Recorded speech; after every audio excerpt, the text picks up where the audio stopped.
শান্তি। আজ 2রা জুলাই 2024 বাবার অমূল্য মধুর মহাবাক্য শুনব।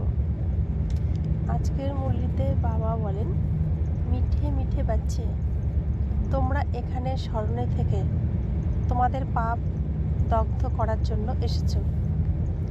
সেই জন্য বুদ্ধি চোখ যেন নিষ্ফল বা ব্যর্থ না হয়ে যায়, এই বিষয়ে সম্পূর্ণ মনোযোগী হতে হবে। আজকের মুরলির প্রশ্ন, কোন সূক্ষ্ম বিকারও অন্তিমে বিঘ্ন সৃষ্টি করবে? উত্তর, যদি সূক্ষ্ম রূপেও কোনো লোভ বা লালসার বিকার থাকে, কোনো কিছু লোভের বশবর্তী হয়ে একত্রিত করে যদি নিজের কাছে সঞ্চিত করে রেখে দাও, তবে সেটাই অন্তিমে স্মরণে আসবে এবং বিঘ্ন সৃষ্টি করবে। সেই জন্যই বাবা বলেন, বাচ্চারা, নিজের কাছে কিছুই রেখো না। তোমাদের সকল সংকল্পকে গুটিয়ে নিয়ে বাবাকে স্মরণ করার অভ্যাস করতে হবে। সেই জন্য দেহি অভিমানী হওয়ার অভ্যাস করো। ওম শান্তি। বাবা বাচ্চাদের প্রতিদিন স্মরণ করিয়ে দিয়ে বলেন, দেহি অভিমানী হও, কেননা বুদ্ধি এদিকে ওদিকে ছুটে বেড়ায়। অজ্ঞানকালে যখন ধর্মীয় গল্প কথা শুনতে, তখনও বুদ্ধি বাইরে ছুটে বেড়াতো। এখানেও বুদ্ধি বিভ্রান্ত হয়ে ছুটে বেড়ায়। সেই জন্যই বাবা রোজ রোজ বলেন, দেহি অভিমানী হও। তারা লৌকিক ধর্মগুরু বলবে, আমরা যা শোনাচ্ছি তার প্রতি মনোযোগী হও, ধারণ করো। শাস্ত্র যা শোনাচ্ছে সেই বিষয় মনে রেখো। এখানে বাবা বসে আত্মাদের বোঝাচ্ছেন, তোমরা সব স্টুডেন্টসরা দেহি অভিমানী হয়ে বসো। শিব বাবা আসেন ঈশ্বরীয় পাঠ পড়াতে। এমন কোনো কলেজ নেই যেখানে মনে করবে শিব বাবা শিক্ষা প্রদান করতে আসেন। পুরুষোত্তম সঙ্গম যুগে এমন স্কুল অবশ্যই হওয়া উচিত। তোমরা স্টুডেন্টরা এখানে বসে আছো আর এটাও বুঝেছো যে পরমপিতা পরমাত্মা আসেন আমাদের ঈশ্বরীয় পাঠ পড়াতে।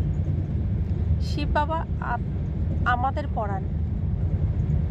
সর্বপ্রথম তিনি বোঝান তোমাদের পবিত্র হতে হবে, সুতরাং মা মেকম স্মরণ করো।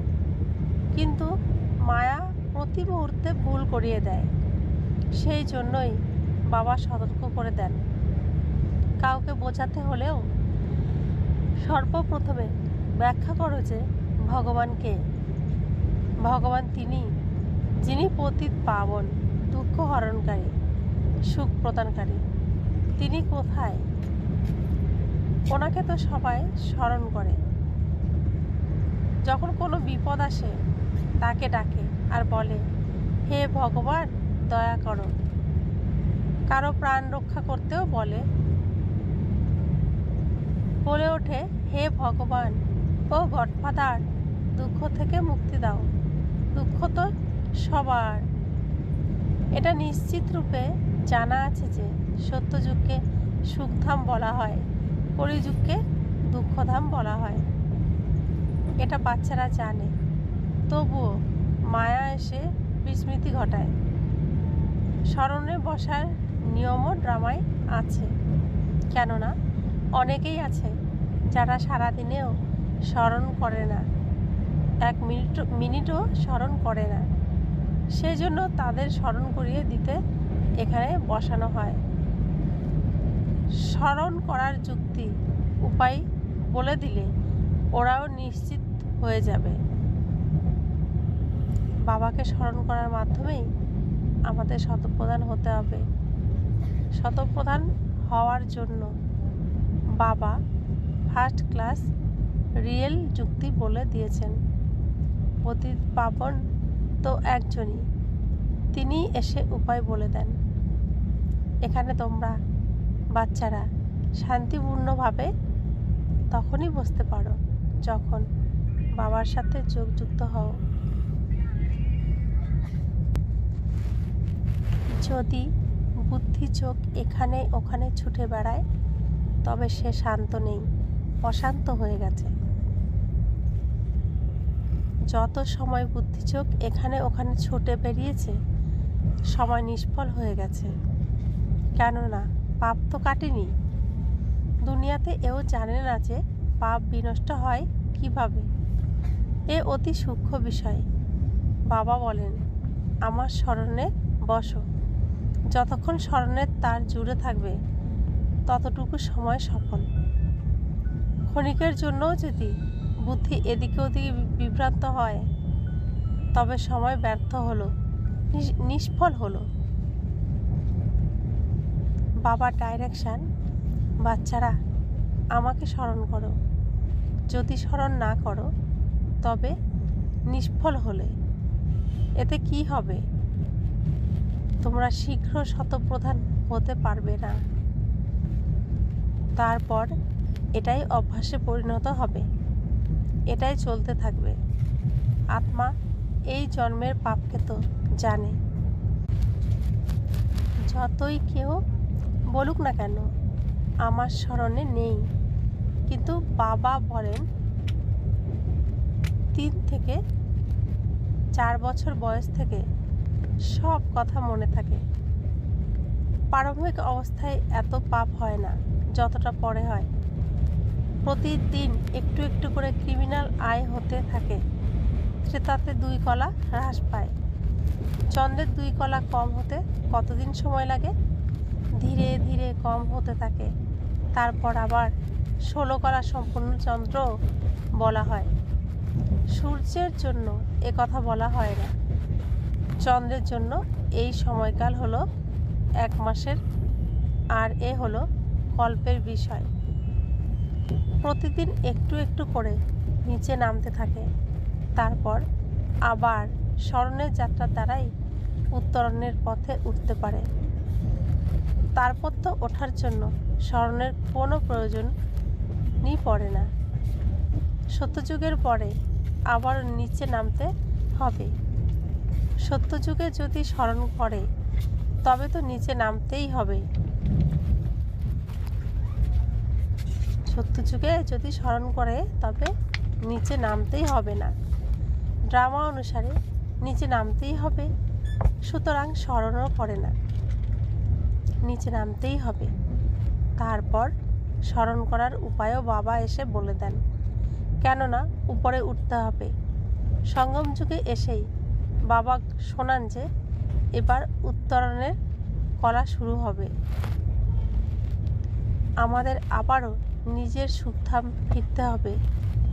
বাবা বলেন, এখন সুখধামে যেতে হলে আমাকে স্মরণ করো।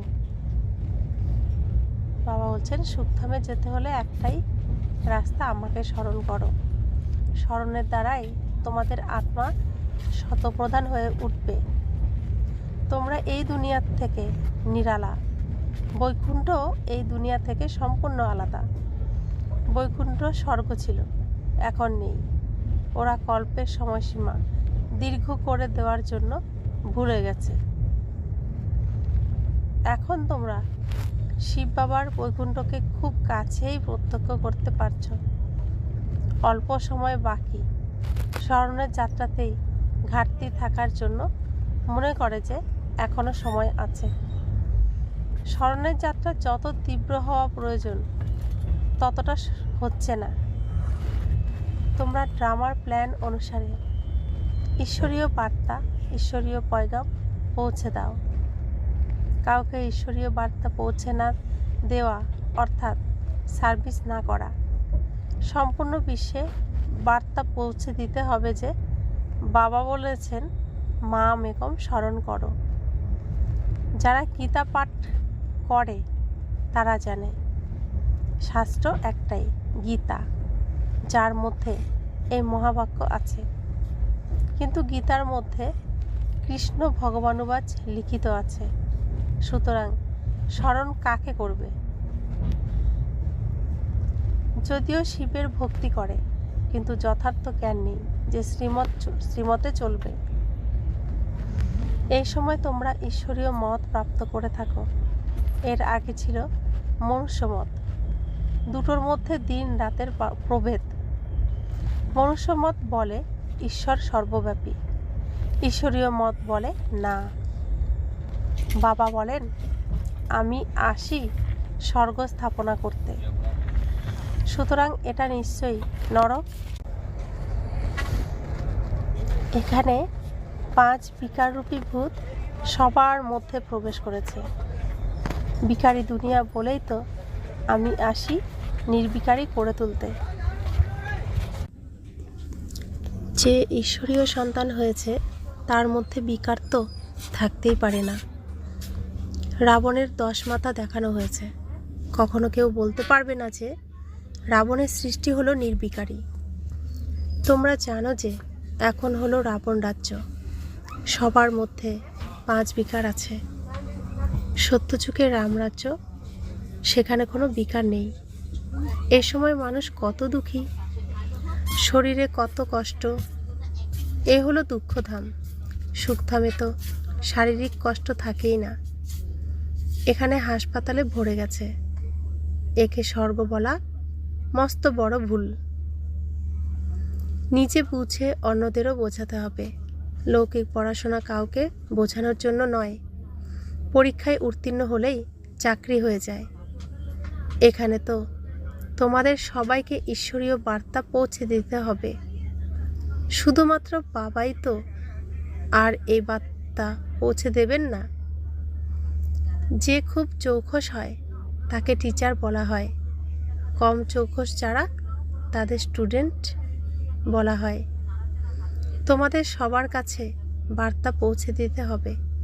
জিজ্ঞাসা করতে হবে যে ভগবানকে জানো? উনি তো সবার পিতা। প্রধান বিষয় হলো বাবার পরিচয় দেওয়া, কেননা কেউই জানে না। উচ্চ থেকে উচ্চতর হলেন বাবা। সম্পূর্ণ বিশ্বকে যিনি পবিত্র করে তোলেন। সম্পূর্ণ বিশ্ব পবিত্র ছিল, তার মধ্যে ভারতই ছিল। আর কোনো ধর্মাবলম্বী বলতে পারবে না যে আমরা নতুন দুনিয়াতে এসেছি। ওরা তো বুঝেছে আমাদের আসার আগে আরও কেউ এসে চলে গেছে। ক্রাইস্ট নিশ্চয়ই কারোর মধ্যে প্রবেশ করবে। ওনার আগে নিশ্চয়ই অন্য কেউ ছিল। বাবা বসে বোঝান, আমি এই ব্রহ্মা শরীরে প্রবেশ করি। এটাও কেউ মানতে নারাজ যে ব্রহ্মা শরীরে তিনি আসেন। আরে ব্রাহ্মণ তো অবশ্যই প্রয়োজন। ব্রাহ্মণ কোথা থেকে আসবে? ব্রহ্মার কাছ থেকেই আসবে, তাই না? আচ্ছা, ব্রহ্মার পিতা এ কথা কখনো কি শুনেছ? তিনি হলেন গ্রেট গ্রেট গ্র্যান্ডফাদার। ওনার সাকার পিতা কেউ নেই।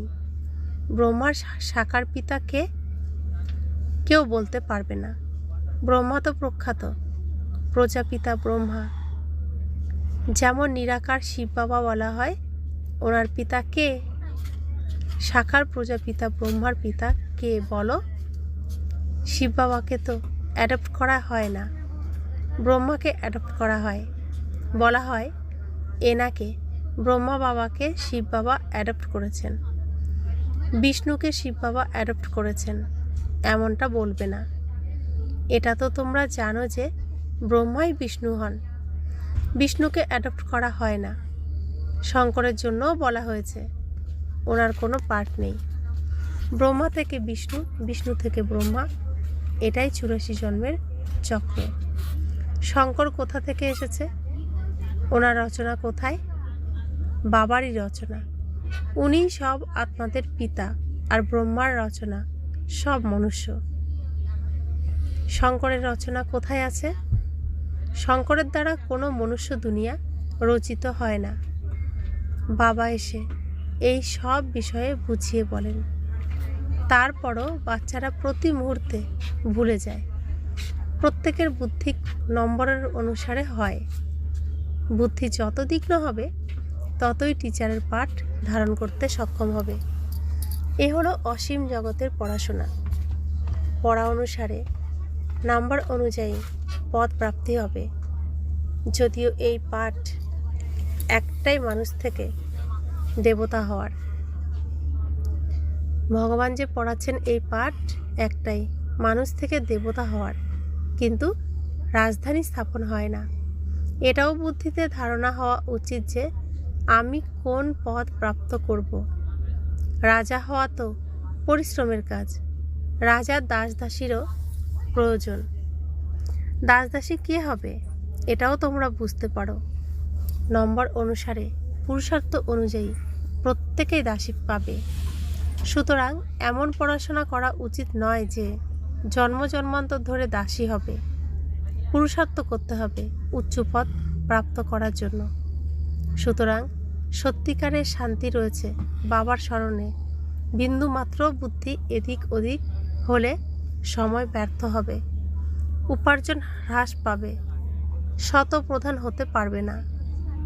বাবা এও বুঝিয়েছেন, হাত দিয়ে কাজ করো আর অন্তরে বাবাকে স্মরণ করো। শরীরকে ফ্রেশ রাখার জন্য ঘোরো, বেড়াও, কিন্তু বুদ্ধিতে যেন বাবার স্মরণ চলে। যদি সাথে কেউ থাকে তবে পরচিন্তন করো না। এ তো প্রত্যেকের অন্তর্মনি প্রমাণ দেবে। বাবা বুঝিয়ে বলেন, এমন স্থিতিতে স্থিত হয়ে ঘোরো, ফেরো। পাদ্রীরা সম্পূর্ণ শান্ত স্থিতিতে হেঁটে বেড়ায়। সম্পূর্ণ সময় ধরে তো জ্ঞানের আলোচনা করবে না। সেই জন্য শিব বাবার স্মরণে নিজেকে শান্ত রেখে রেস্ট করা উচিত। যেমন আহার গ্রহণ করার সময় বাবা বলে থাকেন, স্মরণে বসে খাও, নিজের চাট দেখো। ব্রহ্মা বাবা নিজের কথা বলেন যে কিভাবে আমি ভুলে যেতাম। আমি চেষ্টা করি, বাবাকে বলি, বাবা আমি সম্পূর্ণ সময় স্মরণে থাকব। তুমি আমার কাশি বন্ধ করে দাও, সুগার কম করো। নিজের জন্য যে প্রচেষ্টা করেছি তাই তোমাদের বলছি, কিন্তু আমি নিজেই ভুলে যাই। সুতরাং কাশি কিভাবে কমবে? যে সব কথা বাবার সাথে বলি সে সব সত্যি কথাগুলি তোমাদেরকে বলছি। বাবার সাথে যেসব কথাগুলো ব্রহ্মা বাবা বলেন সেসব কথা ব্রহ্মা বাবা আমাদেরকে শোনাচ্ছেন। বাবা বাচ্চারা তোমাদেরকে বলেন, কিন্তু বাচ্চারা বাবাকে বলে না, কারণ লজ্জা পায়। ঘর ঝাড় দাও, খাবার তৈরি করো, সবই শিব বাবার স্মরণে করলে শক্তি বৃদ্ধি হবে। এই পদ্ধতি খুব প্রয়োজন, এতে তোমাদেরই কল্যাণ হবে। তারপর তোমরা স্মরণে বসলে অন্যদেরও প্রচেষ্টা থাকবে। একজনকে দেখে অন্যেরাও চেষ্টা করবে। যত তোমরা স্মরণে থাকবে ততই সাইলেন্সের শক্তি ভালো হবে।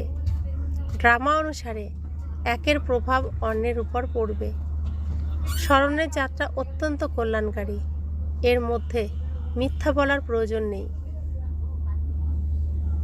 বাবা হলেন সত্য, তার বাচ্চাদেরকেও সত্যের পথে চলতে হবে। বাচ্চারা তো সব কিছুই পায়, বিশ্বের বাদশাহী পেতে চলেছ তোমরা। তো বাবা যখন এসেছেন, ভগবান এসেছেন, নিশ্চয়ই অনেক ফার্স্ট ক্লাস কিছুই দেবেন। তো তিনি বিশ্বের বাদশাহী দেন আমাদের। সেখানে লোভের বশীভূত হয়ে 10 থেকে 20টা শাড়ি ইত্যাদি কেন একত্রে জমা করছো? যেখানে ভগবান আমাদের পিতা আমাদের এই বিশ্বের বাদশাহী দেবেন, সেখানে 10-20টা শাড়ি এগুলো জমা করে তার প্রতি মোহ রেখে কী লাভ? যদি অনেক জিনিস এভাবে জমা করতে থাকো তবে মৃত্যুর সময় সে সবই স্মরণে আসবে। সেজন্য দৃষ্টান্ত আছে। তার স্ত্রী বলেছিল, লাঠিও ছেড়ে দাও, অর্থাৎ সব কিছুই ত্যাগ, মোহমুক্ত হওয়া, নয়তো এটার কথাও মনে পড়বে। অন্তিমে কোনো কিছুই স্মরণে আসা উচিত নয়, নয়তো নিজের জন্য বিঘ্ন সৃষ্টি করবে। মিথ্যা বলার অপরাধে শতগুণ পাপ বৃদ্ধি পায়। শিব বাবার ভাণ্ডার সব সময় পরিপূর্ণ, বেশি রাখারও প্রয়োজন নেই। যার কিছু চুরি হয়ে যায় তাকে সব দেওয়া হয়। তোমরা বাচ্চারা বাবার কাছ থেকে রাজধানী প্রাপ্ত করো, সেখানে পোশাক আশাক কি পাবে না? শুধু শুধু অপ্রয়োজনীয়ভাবে পয়সা খরচ করা উচিত নয়, কেননা দরিদ্র অবলারে স্বর্গ স্থাপনার কাজে সহযোগ প্রদান করে। বাবা গরিব নিবাজ, তাই দরিদ্র অবলা মাতারাই স্বর্গ স্থাপনার কাজে সহযোগ প্রদান করে। সুতরাং ওদের টাকা এইভাবে নষ্ট করা উচিত নয়। ওরা তোমাদের দেখাশোনা করে, তোমাদেরও উচিত ওদের দেখাশোনা করা, নয়তো শতগুণ পাপ মাথায় জমা হবে। अच्छा मीठे मीठे सिखिलाते बच्चों प्रति माता पिता बाप दादा का याद प्यार और गुड मॉर्निंग। रूहानी बाप की रूहानी बच्चों को नमस्ते। हम रूहानी बच्चों की रूहानी माता पिता बाप दादा को याद प्यार गुड मॉर्निंग और नमस्ते नमस्ते नमस्ते। शुक्रिया बाबा, शुक्रिया बाबा, शुक्रिया। धारणार जन्य मुख्य सार। एक, बाबार स्मरणे बसार समय बुद्धि बिंदुमात्र এদিক ওদিক হওয়া উচিত নয়। সব সময় উপার্জন করতে হবে আর উপার্জন করে জমা হতে হবে। এমনই স্মরণের স্থিতাবস্থা হয়ে যেন সারা দিকে নিস্তব্ধ হয়ে যায়। শরীরকে সুস্থ রাখার জন্য ঘুরতে ফিরতে গেলে নিজেদের মধ্যে পরচিন্তন করা উচিত নয়। নিজেকে শান্ত রেখে বাবার স্মরণে যেতে হবে। বাবার স্মরণে থেকে আহার করতে হবে। বরদান, নিশ্চয় বুদ্ধি হয়ে দুর্বল সংকল্পগুলি চালকে সমাপ্তকারী সফলতা সম্পন্ন ভব। এখনো পর্যন্ত মেজরিটি বেশিরভাগ বাচ্চারা নিজেরাই দুর্বল সংকল্প ইমার্জ করে, চিন্তা করে, জানি না হবে কি হবে না কি হবে। এই দুর্বল সংকল্পই প্রাচীর হয়ে যায়। এই দুর্বল সংকল্পগুলি পরমাত্মার যে সোর্স শক্তির সেটা আসতে বাধা সৃষ্টি করে, প্রাচীর হয়ে যায়, আর সফলতা সেই প্রাচীরের মধ্যে লুকিয়ে যায়। মায়া দুর্বল সংকল্পের জাল বিছিয়ে দেয়, আর তোমরা সেই জালে ফেসে যাও। এই জন্য আমি হলাম নিঃস্ববুদ্ধি বিজয়ী আত্মা। সফলতা হলো আমার জন্মসিদ্ধ অধিকার। এই স্মৃতির দ্বারা দুর্বল সংকল্পগুলিকে সমাপ্ত করো। স্লোগান তৃতীয়, অর্থাৎ জ্বালামুখী নেত্র খোলা থাকলে মায়া শক্তিহীন হয়ে যাবে। ওম শান্তি।